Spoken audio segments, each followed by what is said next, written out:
Hola, bon dia. Avui vinc a presentar-vos una nova secció. En aquesta secció, que es dirà millor dit en psicoteràpia, cada dia vindrà un pacient i farem una sessió.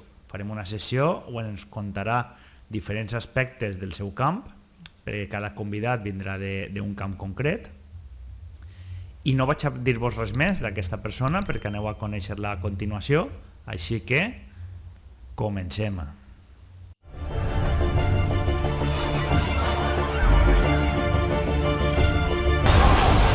Friday Night Lights, Mickey.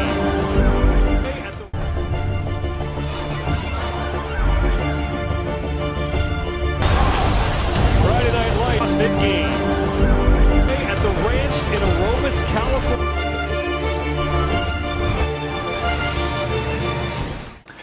Bueno, bon dia, com vos havia dit en la introducció, iniciem secció i què millor manera de fer-ho que amb una persona d'un sector que s'ha vist molt afectat per aquesta situació, per això ha sigut, també tindrà l'honor o el privilegi de ser el primer per passar per aquesta sessió online, per ser el primer pacient, i anem a parlar ja pues, amb Sergio Jiménez. Presenta tu mateixa, Sergio, comenta'm un poc qui eres. Què tal, Miguel? Bones a tots. Bueno, el meu nom és Sergio Jiménez.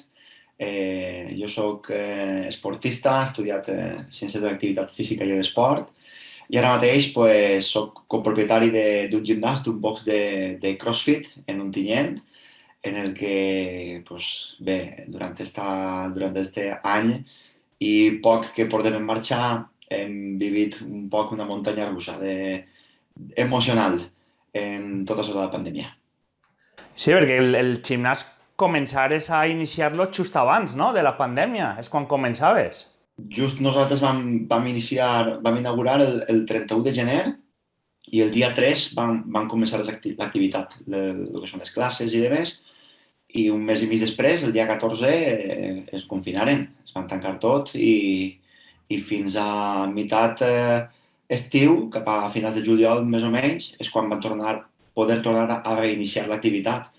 Però sí, pràcticament en un any i 2 mesos hem estat apenas 6 mesos oberts. I això, pues, a l'inici d'un negoci, a l'inici, en aquest cas nostre, del gimnàs, pues, ha sigut dur. Què suposa a nivell psicològic? Perquè, clar, iniciar el gimnàs fa poc, veure que esteu començant a fer aquest moviment perquè acabeu de començar i de sobte tallar de colp, què suposa el parar així tant de colp? Bueno, nosaltres el tancament com a tal es va vindre, imaginer, suposa que com a tot el món, no? Com un poal d'aigua freda que no t'esperes i a poc vas acostumant. Sí que és veritat que a l'inici ens vam saber readaptar en seguida, molt prompte, perquè vam iniciar les classes online, l'entrenament online, l'entrenament a través de sessions Zoom, en directe, amb els nostres clients, però això a poc va anar apagant-se, no? Sí que els primers 15-20 dies, el primer mes, sí que la gent estava molt eufòrica, hi havia que estar en casa, hi havia que omplir el temps de la manera que fora, no? I sí que molts clients sí que continuaven amb els nostres entrenaments online, però a poc, ja, com comentava, va anar apagant-se i la gent va anar un poc desconnectant-se, la gent va anar un poc canviant un poc els seus hàbits. Ahir sí, a partir d'ahir sí que un desgast emocional molt gran, perquè, clar, aquesta preocupació després la traslades a altres aspectes de la teva vida que tal volta pues, no deuries, no? Però aquesta preocupació pues, ja no estàs a lo millor en la teva parella tan pendent o estàs un poquet més despistat en casa, preocupes també un poquet a la teva família, als teus amics, i això doncs, ha sigut una etapa bastant dura, però sí que, per altra banda, analitzant-la ara en fred, ara que ja estem altra volta en marxa i ara que ja estem altra volta treballant, ens ha fet créixer una miqueta a nivell emocional, a nivell de fortalesa física i mental, ens ha fet millorar, no? Perquè dius, bueno, si he pogut passar 6 mesos sense poder treballar físicament conforme jo volia, si he pogut reinventar-me, si he pogut crear altres alternatives, altres opcions per a poder seguir endavant, puc superar-ho tot ara, no? Sí, perquè a més, en el teu cas, clar, tot el que estàs contant s'ha vist un poc també en xarxes, perquè és una persona molt activa en xarxes socials, inclús en el canal de YouTube, com has descrit al principi, no? Aquestes classes online, en aquesta motivació molt forta, fent els exercicis, no? I com has anat reinventant-te, com tu bé has dit, no? Has anat reinventant-te a un nou format, però també, a més de ser el propietari o copropietari del gimnàs, tu també tu també competies, tu també et dedicaves al món del CrossFit en actiu. Què suposa també per a una persona que està tan actiu, que a aquest nivell d'exercici tan alt, en aquesta constància i competint, com feies, a un nivell molt alt, i aquest paró també, què suposa també, tant a nivell físic com psicològic? A mi, si te soc sincer, a mi m'ha matxacat. M'ha matxacat completament perquè jo sí que és cert que en 2019 estava en el meu pico de forma més alt i la meva intenció i la meva visió i planificació de cara al futur era seguir treballant i seguir millorant. De fet, la mentalitat que jo tenia, jo estava en una categoria, era pujar una miqueta més cap amunt, pegar un pas endavant i seguir demanant-me, exigint-me a mi mateix a veure si em podia plegar, no?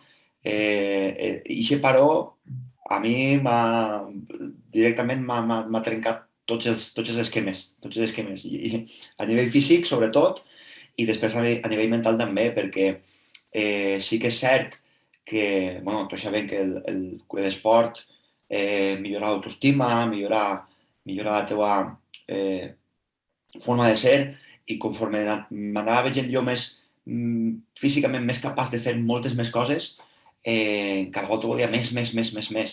I aquest tancament, aquest paró, perdre aquest estat de forma que jo tenia, a mi m'ha llevat, ara no, però sí que em va llevar inclús les ganes de tornar a entrenar, les ganes de tornar a competir, les ganes de tornar a agarrar-me l'entrenament conforme jo m'ho estava enfocant, i és més, aquesta fortalesa mental que jo anava adquirint en el meu estat de forma de me veig capaç de tot, dona igual la prova que em presenten, que me veig capaç de superar-la, encara que després no ho poguera fer, no? Però sí que veies l'atreviment de poder-ho fer, això ho he perdut i de fet ara encara em costa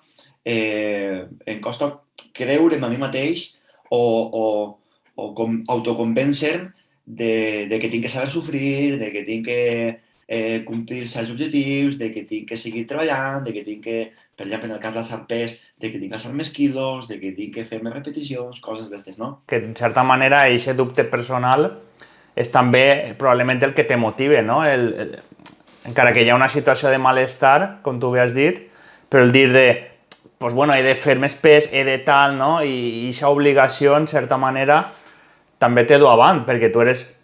Bueno, tu sabem que la gent no ho sap, però tu i jo compartim un passat també, no? Sobretot a nivell laboral, quan encara no havíem començat els nostres negocis, pues bueno, passàrem per una etapa de fer altres feines per a poder dedicar-nos a lo nostre, no? Que en certa manera hem lluitat aquesta etapa, no? Tant tu com jo, no? I tu t'has refet de totes les situacions eixes que han anat sorgint, no? Sí, en certa mesura sí, perquè al final és el que tu dius, no? Tens un somni o tu tens finalment un objectiu de vida que jo el que buscava era finalment pues, trobar-me en la situació més o menys en la que estic ara. Jo volia tenir el meu negoci, jo volia tenir el meu gimnàs, jo volia seguir entrenant, jo volia també, pues, òbviament, donar un poquet la meva imatge de cara als meus clients, al meu públic, per a òbviament, tindre més clientela, no? Òbviament, tindre més seguidors. I com te comentava al principi, he tingut que, una de dos, o abandonar i tirar la toalla després de tot el que he lluitat, després de tot el que he tingut que sacrificar, després de tot el que he tingut que plorar, perquè al final hem plorat, de tot el que hem tingut que fer i deixar-ho perdre tot o dir, hi ha que lluitar una batalla més i intentar guanyar-la i així ha tingut que ser. Ha sigut una idea que ha arribat a estar en el teu cap, l'abandonar? Sí, sí que ha estat aquesta idea d'abandonar i sí que... A veure, no m'avergonyís no, de contar-ho ni de dir-ho. He estat a punt d'abandonar i no una vegada soles, sinó més d'una volta soles i he estat a punt de pegar un gir de 180 graus completament a la meva vida i tornar-me a dedicar a altres coses perquè no veia, en realitat no veia una possibilitat, una finestra, una porta que ni esquera per ahí mig oberteta que pogueres dir va, vaig a agarrar-me a esta opció i per lo menos així podem fer. Va haver una temporada que va ser molt crítica i si no va ser també per els que me rodejaven, no? Per la meva parella, per la meva família, per alguns amics, inclús per el meu soci, no? Perquè jo el negoci el tinc en companyia d'un altre company, un soci, que un altre hem anat apoyant-nos i la gent que m'envolta ha sigut la que m'ha dit Sergio, això no pots deixar-ho perdre, has invertit molt de temps, has invertit molts diners, has invertit molt de la teva vida per atendre això i això no es pot deixar perdre. Però me veia una llosa tan gran, que sí que és veritat que va haver un moment que vaig pensar s'ha acabat, ja no peleé més, no lluite més, perquè és que estic cansat. A més, has dit algunes coses molt importants perquè el fet de poder acceptar que el negoci pugui fallar o que els teus objectius vitals puguen fallar és molt important perquè el fet que tu pugueres acceptar-ho, perquè això et va fer, no? Que dir, ostres, doncs això pot fallar o potser he de fer un canvi en la meva vida a 180 graus, no? I el poder acceptar-ho, que és una possibilitat, el poder comunicar-ho als amics, que els amics te vegin, que puguen donar-te aquest recolzament, la família, la gent que te rodeja, i el fet que dir, doncs, bueno, doncs vaig a intentar-ho, no? Vaig a intentar-ho altra vegada perquè he lluitat molt per això, però sempre lluitant des d'aquesta acceptació, no? Des d'aquesta acceptació de que moltes vegades les coses no poden eixir com volem, no?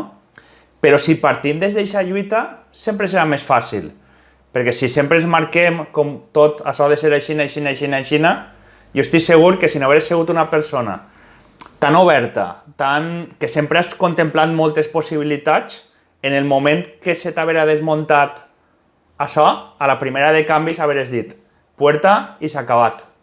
I el fet de poder acceptar la situació i el fet de saber que pots reinventar-te tot el que has lluitat, jo crec que en certa manera és el que t'ha dut avant, no? Sí, a més, també jo dic que he tingut sort de conèixer una persona, en aquest cas el meu soci de l'empresa, que són molt pareguts un a l'altre, són molt similars, tinguem un caràcter també molt obert, els dos, i no sabem estar quiets, no? No sabem relaxar-nos, no sabem dir, bueno, pues, 1 més 1 són 2 i punt. No, sempre busquem una miqueta algo diferent, algo més que es motive a nosaltres, perquè sabem que... Miquel, jo tinc una cosa molt clara, jo sabia que en el moment que anava a emprendre aquest negoci, el que anava a dependre de mi, en aquest cas jo estic de cara al públic, el captar clients, el saber cuidar-los, el saber mantindre-los, el saber motivar-los, el donar-los el producte que venen a demandar-me, no? Que és l'entrenament físic en aquest cas, jo sabia que això que anava a dependre de mi no em preocupava gens, perquè jo sabia que la meva feina sé fer-la i hi ha gent que me pot dir que soc un arrogant en aquest aspecte, no? Però jo penso que jo soc bon en la meva feina, jo sé com fer la meva feina i sé quina és la fórmula que que a mí me ha funcionado y que me funciona, y en ese aspecto yo no tenía ningún temor. Yo sabía, a mí me preocupaba más otros aspectos, como por ejemplo, no sé, que algo que yo no pudiera dominar. En aquest aspecte, doncs, per exemple, la pandèmia, no? Que ens ha vingut així de cop. Això sí que m'ha entrat por, m'ha entrat temor el fet de que no me deixen obrir per qüestions legals o per qüestions polítiques o burocràtiques. És algo que no depèn de mi i jo tenia que fer alguna cosa, tenia que fer alguna cosa. No, i has dit conceptes molt importants perquè realment, doncs primer, el tema d'aquest recolzament, no? d'aquest suport de la família, en certa manera, i del teu amic en el que t'has recolzat, però també eixa por a perdre el control, no? A perdre el control en el sentit de que, clar, tu tens clar la teua capacitat, saps fer la teua feina, en ningú moment és arrogant, és que realment t'ho has currat, vull dir, tu has treballat aquesta confiança personal, a part vens del món competitiu, vens d'aquest món, saps com funciona, entonces et llances, no? Però de sobte unes situacions que se t'escapen del control, que no depenen de tu, pues fan acte d'aparició. Però bueno, has matisat molt bé, no? El trobar aquest recolzament, perquè ja no és només tindre'l, perquè de vegades tu saps que hi ha gent bueno, n'hi ha gent que està ahí suportant-te, no? Està dient, pues bueno, has de fer-ho per nosaltres, o bueno, o tu vals, o això ja passarà, o si n'hi ha que canviar nosaltres estarem així, però n'hi ha gent que no li val, no? Està en can banda i diu res, no? En el teu cas, pues bueno, sí que acceptares un poc aquests consells, no? Aquesta ajuda, i això també està bé, no? Perquè te va ajudar també a tirar endavant. I el present, Sergio, què tal és el present? El present és un poc incert, la veritat, perquè amb tot això de la pandèmia, de les vacunes i de més, i les restriccions, intentes portar-ho de la millor forma possible, però jo el veig molt optimista. Jo he sigut sempre una persona molt optimista, sempre he intentat veure les coses de la part positiva, i jo crec que la cosa va funcionar i la gent tenint ganes de tornar a viure, la gent tenint ganes, en aquest cas, en el meu sector, té ganes de tornar a fer esport, tenien aquesta necessitat, perquè estar tant de temps tancats, d'estar tant de temps confinats, ha demostrat una miqueta que el moviment, l'esport, el moure's, és un bé. Ja no és algo físic o estètic com s'havia estat veient molts anys darrere el tema de l'esport o el tema d'anar al gimnàs, sinó que la gent ho troba com una medicina, no? Com una píldora que necessita per a ja no només fer esport i trobar-se físicament bé, sinó també una manera de desinhibir-se, no? de llevar-se aquesta ansietat de damunt, d'aquest estrès que hem estat vivint i que estem vivint contínuament a dia d'avui, que enxufes les notícies i són tot males notícies i Covid, estem un poc cansats també de la situació, i l'anar al gimnàs, el fer esport, a mi personalment, jo sóc feliç en el meu gimnàs. Cada volta que obri la porta m'emociona hasta de dir-ho, no? Cada volta que obri la porta i veig entrar els meus clients, jo me trobo feliç. Me trobo feliç d'estar allí i de veure que els meus clients, que moltes voltes deixen de ser clients i són companys, són amics, són companys d'esforç i de sacrifici d'aquest moment d'entrenament, són feliços també d'estar aquest momentet allí amb nosaltres. I això és el que a mi realment m'omple i me satisfau, més que el fet de tindre que pagar la hipoteca, de tindre que guanyar diners per a poder mantenir la casa, de pagar la llum, me comprens? Jo realment necessitava això, necessitava aquest calor humà, necessitava aquest contacte, encara que no ens podem tocar, però aquest contacte de compartir moments, perquè a més de ser entrenadors, a més de ser preparadors físics, som un poc psicòlegs també. Nosaltres amb els nostres clients i els nostres clients amb nosaltres també, no? Perquè en el moment que jo un dia estic més cansat o més deprimit, pel que siga, no? Perquè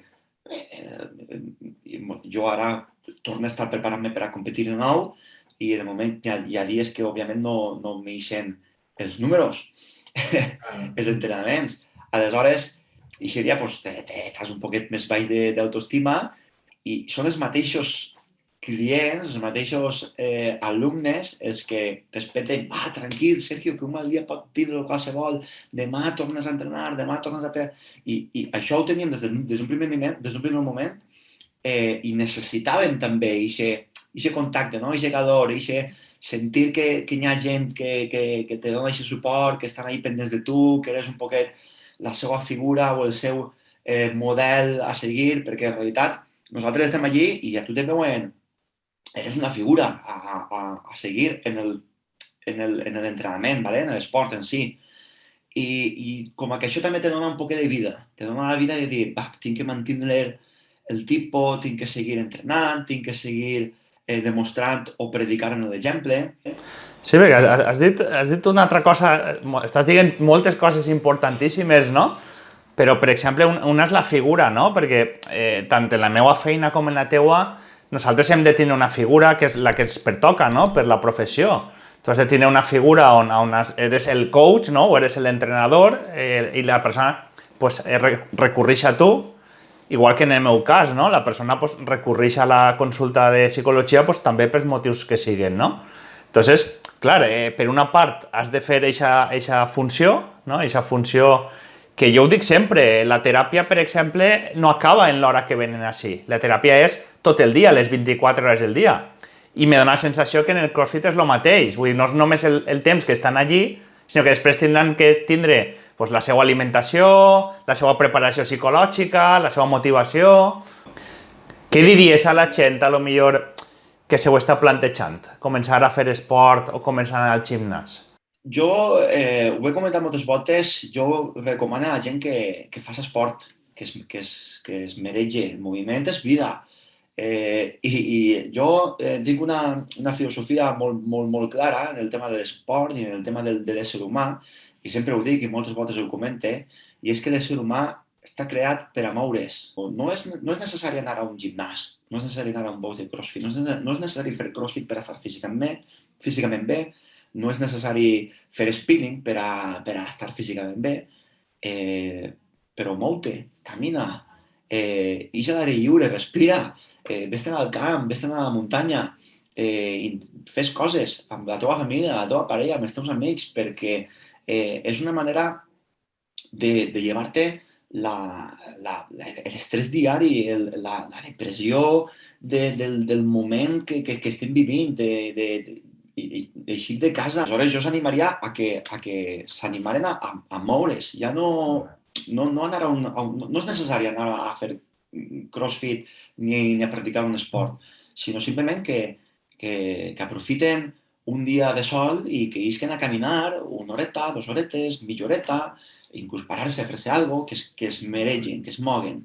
Perquè jo ho dic, l'ésser humà està fet per a moure's. Tenim molts bons consells de Sergio, perquè realment ha dit moltes coses clau, perquè realment sí que estem fets per a moure'ns, perquè realment és el que ens motiva, sempre és algo que hem de buscar fora, perquè una persona que en certa manera no té necessitat de buscar res, es queda en casa malalta.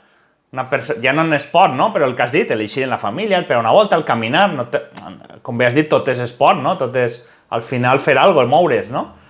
Evidentment, això és salut, com has dit molt bé, has introduït un concepte molt bo, que hi ha que moure's, perquè estem fets per a moure'ns. Què passa a una persona que no es mou i està tot el dia en casa? Normalment és una persona que, si no està malalta en aquest moment, va a patir alguna malaltia que altra, i això està demostrat, perquè el sedentarisme és el que té. I, a més, sí que m'agradaria parlar amb tu també, perquè has introduït antes una cosa molt important també, que has dit que te planteges tornar a competir. Vull dir, quin és el futur que te planteges? Com el veus? A nivell personal necessito competir per sentir-me complet, diguem-ho així, per sentir-me complet, per trobar-li també una excusa al tot el que estàs fent i, de fet, quan fem esport, mirem sempre als millors I jo vull ser com ell, jo vull ser com Rafa Nadal, jo vull ser com Pau Gasol, jo vull ser com Leo Messi, i és una ferramenta de màrqueting que també crec que dec de fer-ho i en aquest aspecte pues en un futur espere que isquen competicions de nou, si la situació millora, ja estan començant les competicions a buscar alternatives, a fer-les un altre model, competicions online, alguna presencial de molt poqueta gent.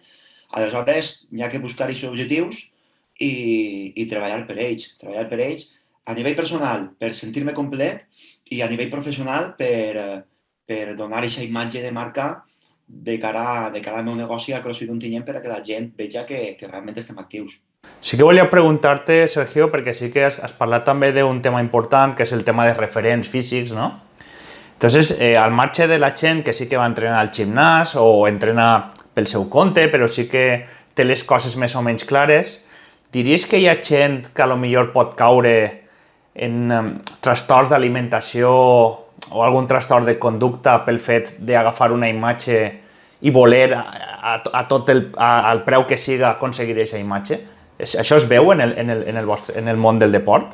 Sí que es veu i a veure, jo crec que no és positiu, no és bo per a la persona en aquest sentit. ¿Vale? Nosaltres tinguem la sort de que és un box, és un gimnàs molt jove, per tant la gent que ve en el tema esportiu encara és molt jove, sí que hi ha gent que té les coses molt clares i el meu soci Amador i jo tinguem també les coses clares en l'aspecte de sabem quan tenim que frenar a una persona i sabem quan tenim que pegar-li l'espenteta. De vegades no ho vegem, no? Ho vegem un poc tard i intentem reconduir-ho. Però sí que és veritat que, i jo ho he vist al llarg dels 10 anys que porto en aquest camp, que hi ha gent, tinguem la costum de dir que s'obsessiona, no? S'obsessiona i perd un poc el rumb, el camí de lo que seria la salut, ¿vale? Perquè al final fem esport per estar saludables, per estar bé, i se desvia una miqueta, perd un poquet l'orientació de la salut i intenta fer coses que no deuria, però ho fa en benefici del que ell vol, no? Vaig a posar un exemple molt clar. A nivell de fisioculturisme, aquesta gent que li agrada muscular-se, però després ells s'exposen, fan posicions, vale, i tal. A veure, ahí està la competició com a tal. Jo no la veig molt saludable, ¿vale? Perquè hi ha molts aspectes en el tema del que tu has comentat, no? del menjar, en el tema de la suplementació, apareixen ja factors del doping en aquest aspecte que no són legals i és un mundillo un poquet més fosc, que estan ahí, no? Però al final la persona, jo sempre ho dic, que si tu vols fer-ho i eres conseqüent del que estàs fent, avant, fes-ho. Ningú te té que impedir i ningú te té que dir que el que estàs fent no està bé. Jo te vaig a plantejar el meu punt de vista i jo el que crec. Jo crec que no és bo per això. T'he plantejat aquest cas perquè normalment, sí que és de veres que els trastorns d'aquest estil han de ser tractats per professionals sanitaris, evidentment. Però tots sabem que donar aquest pas per a que aquesta persona admetisga que té aquest problema i pugui ficar-se en mans d'un professional és un procés molt difícil. Entonces, sempre, en altres aspectes, altres persones o altres professionals d'altres àmbits són els que se poden donar compte d'això, no? Volia matisar-ho per a que no pensen que estic ficant a tu en la responsabilitat de tractar a esta gent. Ho deia més que res perquè moltes voltes aquests casos s'identifiquen o algú es percebeix en situacions fora de l'àmbit sanitari, no? I està molt bé el que has dit, no? El que has comentat. Jo sí que me responsabilitze en l'objectiu final, val? És a dir, si tu vens i me demanes que necessite perdre pes per les raons que siguen, vale? Que pot ser una raó simplement estètica, perquè vull sentir-me millor en mi mateix, no hi ha problema, perquè si per una raó de salut, que hauria de ser la primordial, no hi ha problema. Aleshores, així hi ha com un contracte verbal, val? Tu deixes a les meves mans i jo me preocupe de que tu aconseguis aquest objectiu, però tu t'has de deixar, tu tens que seguir les meves recomanacions. Aleshores, així té que haver reciprocitat. Si jo, per exemple, poso la meva part, jo me preocupe, perquè de fet nosaltres ens preocupem al final de que tu aconseguisques l'objectiu que tu vulguis, no? Si jo me preocupe de que tu, al final, si vols perdre 5 quilos, si me preocupe de que tens que perdre 5 quilos, però tu després no em fas gens de cas, aleshores jo primer t'avise, que no estàs fent-me cas i així no hem aconseguido. La segona ja te renegue.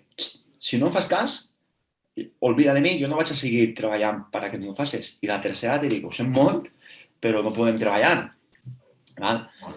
És la meva forma d'entendre-ho. Pues bueno, la veritat és que hem parlat un poc de tot, perquè hem tratat primer la teva perspectiva personal com a competidor, com a esportista, hem parlat la part com a entrenador, hem parlat de les situacions que ens podem trobar, hem parlat de trastorns, ho hem parlat de tot, considere, hem pogut parlar un poc de tot. I ara el que m'agradaria és que digueres on te pot trobar la gent, com pot localitzar-te, com pot seguir els teus consells, on poden localitzar-te? Bé, doncs, jo estic en CrossFit Ontinyent, com hem comentat a l'inici, estem a la ciutat d'Ontinyent, és un poc de CrossFit. De fet, en Google, si busques CrossFit Ontinyent, apareixerem en seguida, però també estem a les xarxes socials, estem a Facebook, estem a Instagram, estem a YouTube, com a CrossFit Ontinyent, com a tal, com a empresa, i després, a mi, a nivell personal, em poden trobar en les xarxes socials, Sergio G. Coach, en Instagram, en Twitter, en YouTube, ara també començarem en Twitch, en tot, en Facebook. Res, si algú té necessitat de dubtes o algo de saber què és el que podria fer, o com podria fer, o per què podria fer, o per què no deu de fer-ho, estem nosaltres oberts a tot. Bueno, jo recomano la secció Informe Thruster, que a mi m'ha molat molt aquesta secció, que crec que està tenint prou èxit. Sí, la veritat que està tenint molta cabuda i no ho esperava. De fet, comentàvem off the record que ho vaig fer com a... perquè tenia, no sé, bueno, vaig a fer-ho perquè sí, no? El gust de fer-ho, contactar amb atletes èlit del panorama nacional del CrossFit i que es conten un poquet, doncs això, les seves experiències, no? El que em preocupa un poquet a mi, o el que els meus alumnes em pregunten a mi, tu què fas per a millorar esto, per a estar més bé, per a no cansar-me tant, què menges tu?